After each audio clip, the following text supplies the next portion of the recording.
ওকে। Hello সবাই, কেমন আছেন? আজ বুধবার 12ই নভেম্বর। এখানে এসে খুব ভালো লাগছে।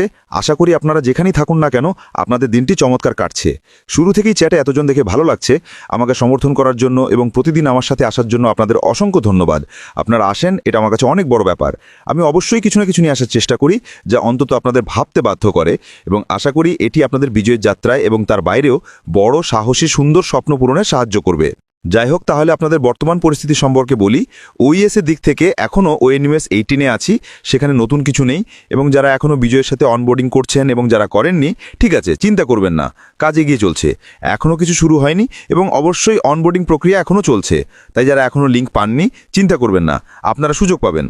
এখন আরও বেশি লোক লিঙ্ক পাচ্ছেন, হোক সেটা অন্য কারোর মাধ্যমে বা উল্টো।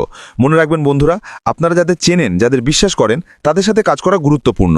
এবং মনে রাখবেন, আমি আবারও বলছি, কেউ আপনাকে বলতে পারবে না যে আপনার কার সাথে যাওয়া উচিত। এটা সম্পূর্ণ আপনার ব্যক্তিগত পছন্দ। আপনাকে কারোর কাছ থেকে লিঙ্ক নিতে বাধ্য করা হচ্ছে না। যাই হোক, গতকাল যদি মনে থাকে আমরা কথা বলেছিলাম আপনি কি সিংহ নাকি ভেড়া, এবং আজকের বিষয়টি গতকালের আলোচনার ধারাবাহিকতা। বিজয়ের সাথে আমরা যা দেখতে যাচ্ছি তার একটি অংশ হলো এটি আমাদের নিজেদের সম্পর্কে অনেক কিছু শেখাবে, কিন্তু একই সাথে অনলাইনে ব্যবসায় কিভাবে সফল হতে হয় তাও শেখাবে। এবং আমরা বিজয়ের সাথে অত্যন্ত কাস্টমাইজড নির্দিষ্ট প্রশিক্ষণ পেতে যাচ্ছি, যা আমাদের সফল হওয়ার জন্য প্রয়োজনীয় জ্ঞান দেবে। আমাদের মধ্যে অনেকেই জানি না আমরা কি করছি, এই কারণেই আসলে আমরা এখানে এসেছি। কিন্তু আমাদের নিজেদের পক্ষ থেকেও কিছু জিনিস কার্যকর করতে হবে, এবং তা হলো আমাদের সিংহ হওয়া এবং উদ্দেশ্য নিয়ে এগিয়ে যাওয়া। এই বিষয়টি আমাদের মনে রাখতে হবে যে আমরা একটি নির্দিষ্ট উদ্দেশ্য নিয়ে এগিয়ে যাব, এবং তা হওয়া উচিত বিজয়ের সাথে যোগ দেওয়া এবং অনলাইনে সফল হওয়ার জন্য প্রয়োজনীয় দক্ষতা অর্জন করা। এই শিক্ষাদান ছাড়া আর কিছুই আমাদের জন্য করা হবে না। বাকি সব কিছু আমাদের উপর নির্ভর করে যে আমরা যে প্রশিক্ষণ মডিউলগুলি পেতে যাচ্ছি তা ব্যবহার করব এবং সেগুলোকে অনুশীলনে রূপান্তরিত করব। এই কারণেই আমাদের উদ্দেশ্য নিয়ে এগিয়ে যেতে হবে। তাহলে এর মানে ঠিক কি? এর মানে হলো একটি স্পষ্ট উদ্দেশ্য নিয়ে কাজ করা। এটি আপনার সিদ্ধান্ত যে আমি এটি করব। এটি আপনার কর্মকে, আপনার লক্ষ্য, আপনি যে অর্জন করতে চান, আপনার মূল্যবোধ এবং আপনার দৃষ্টিভঙ্গির সাথে সঙ্গতিপূর্ণ করা। এটি আপনার উদ্দেশ্য, আপনার কাজ যেটা আপনি করতে যাচ্ছেন। এবং এর মধ্যে রয়েছে ইচ্ছাকৃত পছন্দ করা, যেমন শিখতে চাওয়া, যা দিনের শেষে একটি পছন্দ, তাই না? আপনার পছন্দ হলে এটি করতে চান কি না, কিন্তু আপনি যত বেশি শিখতে চাইবেন, অনুমান করুন কি হবে, আপনি তত বেশি শিখবেন। এবং এই কারণেই আমাদের এই উদ্দেশ্য নিয়ে কাজ করতে হবে, যাতে আমরা ইচ্ছাকৃত পছন্দ, আত্মশৃঙ্খলা বজায় রাখতে পারি, অন্য লোকেদের আমাদের অনুপ্রাণিত করার চেষ্টা করার উপর নির্ভর না করে বা ইচ্ছাকৃতভাবে প্রতিটি অজুহাত ব্যবহার না করে।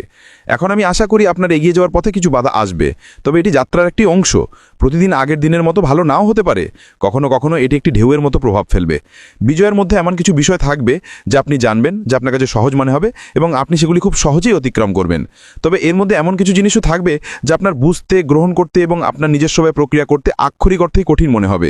তবে এটা অত্যন্ত গুরুত্বপূর্ণ যে আপনি হাল ছেড়ে দেবেন না, যে আপনি এই ধরনের জিনিসগুলি থেকে দূরে সরে যাবেন না, এবং আপনি সেগুলিকে এমন কিছু হিসাবে ব্যবহার করবেন যার উপর আপনি সত্যিই মনোযোগ দিতে পারেন এগিয়ে যাওয়ার জন্য। এটি একটি ফোকাস এবং একটি শক্তি এবং দিক নির্দেশনার অনুভূতি হিসাবে কাজ করতেও সাহায্য করে যখন আপনার এই উদ্দেশ্য থাকে। এটা সত্যিই গুরুত্বপূর্ণ যে আমরা বুঝতে পারি যে উদ্দেশ্য নিয়ে এগিয়ে যাওয়া আমাদের সেই স্পষ্টতা এবং উদ্দেশ্য দেয়। সেই স্পষ্ট উদ্দেশ্য থাকা দিক নির্দেশনা প্রদান করে। এটি আপনার শক্তিকে কেন্দ্রীভূত করতে সাহায্য করে এবং দিনের শেষে আপনার যা প্রয়োজন তা করার জন্য শক্তি, এবং এর মানে হলো আপনার চূড়ান্ত লক্ষ্যের সাথে সঙ্গতিপূর্ণ পছন্দ করা। যদি আপনি এভাবে চিন্তা করেন, ঠিক আছে, আমাদেরকে একটি ব্লুপ্রিন্ট দেওয়া হয়েছে যা পরীক্ষিত এবং প্রমাণিত এবং এটি কাজ করে। যারা আমাদের জন্য কোর্স তৈরি করছেন বা প্রোগ্রাম তৈরি করছেন বা বিজয়ের মধ্যে আমরা যাই দেখতে যাচ্ছি, এই লোকেরা আমাদের শেখার, গ্রহণ করার এবং তারপর অনুশীলনে প্রয়োগ করার একমাত্র উদ্দেশ্য নিয়ে এটি করছেন। এবং যদি আমরা তারা যা করতে বলে তা করি, যদি আমরা শিখি কীভাবে এটি করতে হয় এবং আমরা যখন পরবর্তী ব্যবসায় যাই তখন এটি বাস্তবায়ন করি, আমরা অবশ্যই সফল হওয়ার সম্ভাবনাকে দ্রুত বৃদ্ধি করব। কেন? কারণ তারা সফল এবং তারা আমাদের তাদের জ্ঞান দিচ্ছে যে কি কাজ করে আর কি কাজ করে না। দেখছেন আমি কি করছি? তারা আমাদের সমস্ত ভালো দিকগুলি দিচ্ছে এবং খারাপ দিকগুলি কিছুই দিচ্ছে না। সাধারণত আমরা কিভাবে শিখি? আমরা পরীক্ষা এবং ভুটির মাধ্যমে শিখি, আমরা ভুল করে শিখি, আমরা চেষ্টা করে শিখি, এবং সেগুলি সব কিছু সফল হয় না। কিন্তু এই ক্ষেত্রে বিজয়ের মধ্যে আমরা যে কোর্স বা প্রোগ্রাম বা প্রশিক্ষণ বা যাই পেতে যাচ্ছি তা বিশেষভাবে এই কারণেই রয়েছে, কারণ তারা জানে এটি কাজ করে। তাই এর মধ্যে সবকিছুই আমাদের সাফল্যে সহায়তা করবে, এবং এই কারণেই আমাদের সেই স্পষ্ট উদ্দেশ্য থাকা গুরুত্বপূর্ণ। যে আমরা কি করতে যাচ্ছি, আমরা কি ভয় বা উদ্বেগ নিয়ে সেখানে যাব? না, আমাদের সেখানে একটি পরিষ্কার উদ্দেশ্য নিয়ে যাওয়া উচিত, যে আমরা যতটা সম্ভব শিখব যাতে আমাদের সফল হওয়ার সেরা সুযোগ হয়। অর্থাৎ আমরা সেখানে কেন আছি তার একটি সঠিক উদ্দেশ্য থাকবে। এটি আত্মসংযমেও সাহায্য করে যখন এই উদ্দেশ্য নিয়ে এগিয়ে যাওয়া হয়। এটি ক্ষণস্থায়ী প্রেরণার চেয়ে আত্মসংযমের গুরুত্বের উপর জোর দেয়। অনেকে বলে, হ্যাঁ, আমি সত্যিই উত্তেজিত, এবং বাকি সব কিছু, এবং তারপর বলে, হ্যাঁ, আমি সত্যি বিরক্ত বোধ করছি না। আপনি জানেন, তারা মুহূর্তের উচ্ছ্বাসে জড়িয়ে পড়ে। তারা অনেক কিছু বলবে যা তারা করতে যাচ্ছে, বাকি সব কিছু। আমরা কতবার বন্ধুদের সাথে মজা করার জন্য কয়েকটা পানীয় খেয়েছি, এবং তারপর আমরা পরিকল্পনা করি বা বলি যে আমরা জিমে যাব, আমরা ওজন কমাবো, আমরা ছুটিতে যাব, এই সব ধরনের জিনিস। আমরা সেই মুহূর্তের উচ্ছ্বাসে জড়িয়ে পড়ি, এবং এটা খারাপ কিছু নয়, অবশ্যই। এটা শুধু উৎসুক হওয়া এবং ভালো সময় কাটানো। কিন্তু কতবার আমরা পরের দিন সকালে উঠে ভাবি, আমি নিশ্চিত নই যে আমার সেটা বলা উচিত ছিল কিনা, বা আমি নিশ্চিত নই যে আমি সেটা করতে চাই কিনা। তো এখানেই উদ্দেশ্য নিয়ে এগিয়ে যাওয়া আমাদের আত্মসংযম দেয়। ঠিক আছে, এটা কোনো ক্ষণস্থায়ী প্রেরণা নয় যা সবেমাত্র এসেছে। এটা শৃঙ্খলার সাথে কাজ করা। আপনি কেমন অনুভব করেন তার নির্বিশেষে সেই কাজগুলো চালিয়ে যাওয়া। এখানেই সেই উদ্দেশ্য আবারও আসে। এটি আমাদের সহনশীলতাও শেখায়। এই ব্যবসার যাত্রাপথে আমরা এই শব্দটি বেশ কয়েকবার ব্যবহার করেছি। এর মধ্যে চ্যালেঞ্জগুলি মোকাবিলা করা জড়িত, এবং কিছু চ্যালেঞ্জ আসবে যা আপনি শক্তির সাথে মোকাবিলা করবেন। আবার সিংহের কাছে ফিরে যান। প্রতিটি প্রতিবন্ধকতাকে শেখার এবং বিকাশের সুযোগ হিসেবে দেখুন। পুরনো প্রবাদ বাক্যটিতে ফিরে যান। আপনার কাপ কি অর্ধেক খালি নাকি অর্ধেক ভরা? দিনের শেষে সবই দৃষ্টিভঙ্গির ব্যাপার, এবং এইভাবেই আপনি সফল ব্যক্তিদের খুঁজে পাবেন যারা সমস্যা, প্রতিবন্ধকতা এবং যেসব জিনিস ঠিকমতো হয় না সেগুলোকে ইতিবাচকভাবে দেখেন, এবং অবশ্যই নেতিবাচকভাবে নয়। কেন? কারণ শেখার আছে। সবকিছুরই একটি অন্তর্নিহিত শিক্ষার উদ্দেশ্য আছে, এবং যারা এটি গ্রহণ করে, এই জ্ঞান নিয়ে এগিয়ে যায় এবং ইতিবাচক উপায় এগিয়ে যায়, তারাই সফল হবে। এবং সেই উদ্দেশ্য থাকা, সেই উদ্দেশ্য নিয়ে এগিয়ে যাওয়া আপনাকে অবশ্যই সহনশীলতা শেখায়, কারণ আপনি আপনার সবচেয়ে গুরুত্বপূর্ণ বিষয়টিতে নিবদ্ধ। সেই লক্ষ্য, সেই দৃষ্টিভঙ্গি আপনার যা কিছু থাকতে পারে, সেখানেই সহনশীলতা আসে। এটি উদ্দেশ্যপূর্ণ কর্মেও সাহায্য করে। এটি জীবনের সমস্ত ক্ষেত্রে প্রযোজ্য, প্রতিদিনের কাজ থেকে শুরু করে বড় জীবনের সিদ্ধান্ত পর্যন্ত।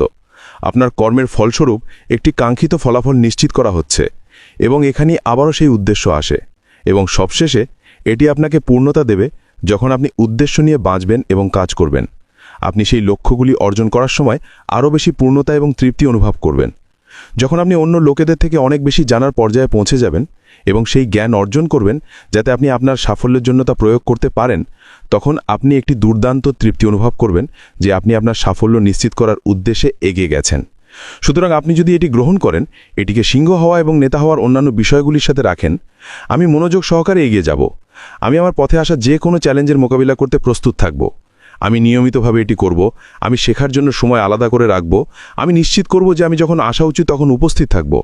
এই সমস্ত জিনিস আপনার জ্ঞান অর্জন করার ক্ষমতাকে বাড়িয়ে তুলবে, পাশাপাশি পরবর্তী ব্যবসায় এগিয়ে যাওয়ার জন্য সেগুলিকে বাস্তবায়ন করার ক্ষমতাও দেবে।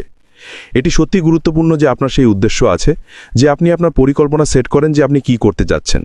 অন্যরা আপনাকে এগিয়ে যেতে দেখবে। কেন? কারণ আপনি আপনার লক্ষ্যে নিবদ্ধ। আপনি কি অর্জন করতে চান? আপনি যা করছেন তার মূল উদ্দেশ্য কি? এবং এখানেই এটি আমাদের অন্যদের থেকে আলাদা করে তোলে। এটি আমাদের এমন ব্যক্তি করে তোলে যাদের কাছে লোকেরা জিজ্ঞাসা করবে, আপনি কিভাবে এটা করলেন? এবং আপনি তাদের বলতে পারবেন, আমি এটা প্রতিদিন করেছি। আমি নিশ্চিত করেছি যে আমি এটা প্রতিদিন করি। আমি এটা করেছি এবং আমি ওটা করেছি। অনেকে এই ধরনের চেষ্টা করবে না, কিন্তু ঠিক আছে, কারণ অন্যরা আপনার মতো সফল হবে না। এবং দিনের শেষে এই কারণেই আমাদের এই সমস্ত বিষয়গুলি প্রয়োগ করতে হবে যা আমরা শুনছি। বিজয়ের সাথে প্রবেশ করার সময় আমি যে বিষয়গুলি নিয়ে কথা বলি, যখন আমরা শেখার টুল, মডিউল যাই হোক না কেন, সেগুলি পাই, এবং আমরা যখন পরবর্তী ব্যবসা যাই তখন সেগুলি দিয়ে কি করতে যাব তার উদ্দেশ্য নিয়ে সেগুলিকে গ্রহণ করি। এটি শেখা একটি জিনিস, এটি বাস্তবায়ন করা অন্য জিনিস, এবং আমরা পরে কিভাবে জিনিস বাস্তবায়ন করতে হয় তা সম্পর্কে কথা বলবো, কারণ এটিও জানা গুরুত্বপূর্ণ। যাই হোক বন্ধুরা, আজকের জন্য আমার কাছ থেকে এইটুকুই। আশা করি এটি আপনাদের কিছুটা হলেও সাহায্য করেছে। যা আসছে নিজের কাছ থেকে কি প্রয়োজন তা ভালোভাবে বুঝতে। যেমনটি আমি বলেছিলাম, কিছু জিনিস আপনার কাছে খুব সহজ মনে হবে কারণ আপনার অলরেডি সেই জ্ঞান ভিত্তি আছে, কিন্তু অন্যান্য জিনিস আপনাকে একটু প্রসারিত করবে। এবং এখানেই আপনাকে সেই উদ্দেশ্যের উপর মনোযোগ দিতে হবে যে আমি এখানে কেন, আমার উদ্দেশ্য কি, আমি এখানে থাকার মাধ্যমে আসলে কি অর্জন করতে চাইছি। এবং যদি আপনার মনে আপনার কেনর একটি স্পষ্ট পথ থাকে, তাহলে বাকি সব কিছু খুব সহজে ঠিক হয়ে যাবে, কারণ আপনার সফল হওয়ার সেই উদ্দেশ্য এবং অনুপ্রেরণা আছে। যাই হোক, আমার কাছ থেকে এইটুকুই। কাল আপনাদের সবার সাথে কথা হবে। কাল বৃহস্পতিবার, আমার তার জন্য ফিরে আসব। আর কিছু? অবশ্যই, যদি কিছু আসে বা কিছু হয় আমি প্রবাবলি সোশ্যাল মিডিয়ায় আপনাদের জানাবো। তবে এর বাইরে আপনার রাত দিন যেখানেই থাকুন না কেন দুর্দান্ত কাটুক। এখনকার মতো বিদায়।